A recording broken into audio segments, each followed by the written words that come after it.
You know, I heard our governor yesterday sounding like Art Laffer or Larry Kudlow or even Ronald Reagan. He sounded like a supply sider. He came out and said, number one, there's a big hole in our budget, $2.3 billion in this hole, or created by this hole. The hole exists because of declining revenue, mainly declining personal income tax revenue. And what the governor discovered in his conversion to supply-side economics is if you tax people too much, they find ways to avoid it. If a state taxes a citizen too much or a business too much, they leave the state.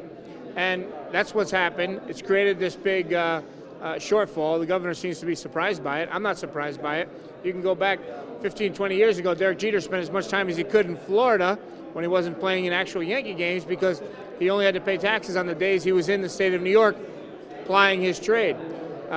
Saved him probably millions of dollars over the years. Well, you multiply that by all the people who have been hurt by the bad tax policies here in New York State, and there's a huge hole in the budget, and the governor's going to blame the weather. He's going to blame the federal tax policy. You can't deduct state and local taxes as much as you used to, but if you didn't have such high state and local taxes, there wouldn't be so much to reduce, and it wouldn't have caused this outmigration. And by the way, along with the wealthy people leaving for tax reasons, there's middle class and below leaving for property tax reasons and other economic reasons created by bad policies that start right here in this building. So there's this $2.3 billion hole.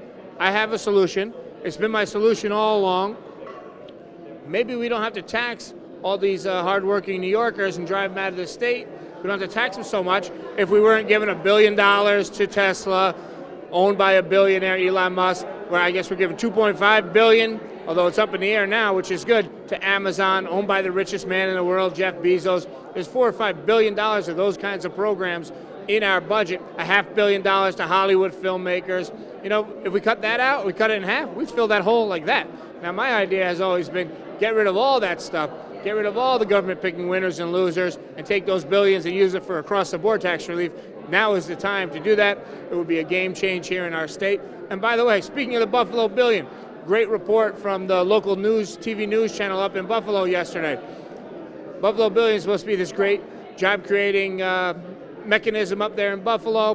Tesla, after all these years and $750 million in tax dollars into their factory, they still haven't reached 400 employees.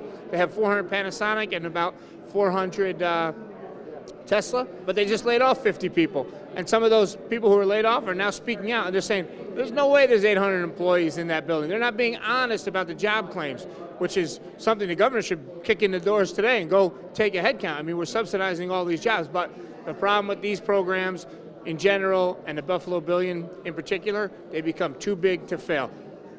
Tesla's got a lot to lose by the truth getting out. The governor has a lot to lose by the truth getting out. So they're on the same side, making sure that this project is too big to fail. It is failing right before our eyes. They're closing the doors. They won't answer requests for, a true head count. So we have a transparency issue and an economic issue. But the answer is let people keep more of their own money. Don't let governors and other people in this city dictate how tax dollars are going to be spent. To the extent possible, the people who make the money should keep the money.